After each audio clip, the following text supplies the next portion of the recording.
ভালো মতে বুঝতে হবে একটা কথা, দুনিয়াতে যেখানেই থাকি না কেন, অবস্থান আমার দুনিয়াতে যেমনই হোক না কেন, অবস্থান বোঝেন তো, পজিশন বোঝেন তো, পজিশন যেমনই হোক না কেন, কারো পজিশন বিলকুল উপরে, কারো পজিশন বিলকুল নিচে। এই শহরে গড়লেও নাইট গার্ড পাওয়া যায়, আবার এই শহরে গড়লেও সুইপারও পাওয়া যায়। এটা হলো দুনিয়ার পজিশন। দুনিয়ার অবস্থান যেরকমই হোক আর যেখানেই বাস করি, এটা কোনো বিষয় না।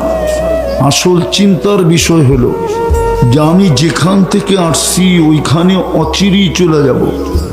আমি যেখান থেকে আসছি, আল্লাহর কাছ থেকে আসছি, আল্লাহর কাছে অচিরে চলে যাব। কিন্তু আমার প্রস্তুতি কতটুকু, আমি কতটুকু প্রস্তুতি নিলাম চলে যাওয়ার জন্য? তো